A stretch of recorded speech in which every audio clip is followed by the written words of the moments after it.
America और China एक मर्तबा फिर सामने आ गए हैं। क्या अमेरिका और चाइना के दरमियान जंग हो सकती है?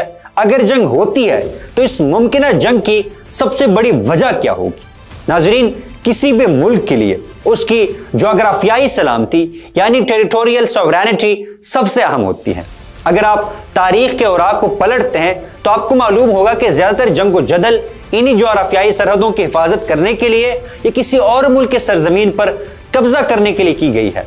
दोस्तों, चाइना ताइवान को अपना अटूट अंग यानी इनसेपरेबल पार्ट समझता है और ताइवान इशू इंडिपेंडेंस यानी 1949 के साथ ही शुरू हो जाता है, जब नेशनलिस्ट और कम्युनिस्ट फोर्सेस के दरमियान स्ट्रगल जारी थी।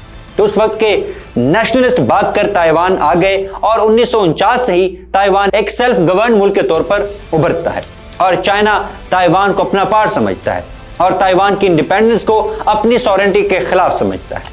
1970 के अवाइल में जब पाकिस्तान की काविशों से चाइना और अमेरिका के दरमियान डिप्लोमेटिक रिलेशंस बहाल हुए और चाइना यूएन सिक्योरिटी काउंसिल का मेंबर बना, तो चाइना ने यह शर्त रखी थी कि अमेरिका ताइवान को चाइना का हिस्सा समझेगा। ताहम वक्त के साथ साथ अमेरिका अपने इस मौकफ से पीछे हटता हुआ नजर आ रहा है और अमेरिका ने ताइवान की सेल्फ मेड हुकूमत, जिसमें चाइना का कोई किरदार नहीं है, वो तस्लीम करना शुरू कर दिया है और उसकी भरपूर सपोर्ट भी कर रहा है, जो कि चाइना के लिए बाइस तशवीश है।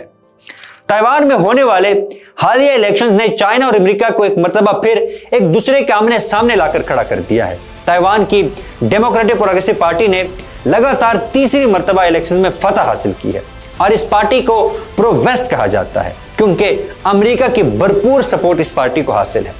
और इन इंतखाबात के नतीजे में लाइचिंग ताइवान के नए सदर बने हैं। अपने इनॉग्रल सदारती इंतखाब में लाइचिंग ने कुछ ऐसी बातें की जो कि चाइना के लिए हरगिज काबिल कबूल नहीं थी।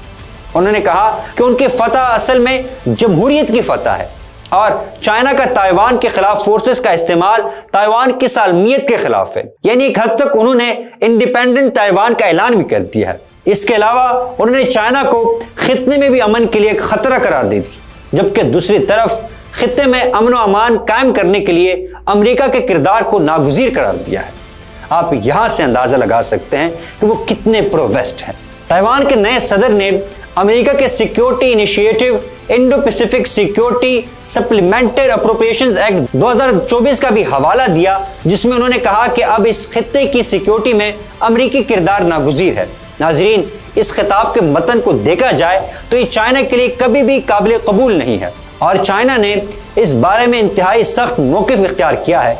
चाइनीज फॉरेन मिनिस्टर वांग के मुताबिक ताइवानी सदर का खिताब वन चाइना पॉलिसी के खिलाफ है और चाइना ने मगरबी ताकतों को भी यह बावर करवाया है कैसे इक़दामात से गुरेज किया जाए जो कि चाइना के नेशनल इंटरेस्ट के खिलाफ हो और चाइना अपने नेशनल इंटरेस्ट के दिफा के लिए किसी भी हद तक जा सकता है।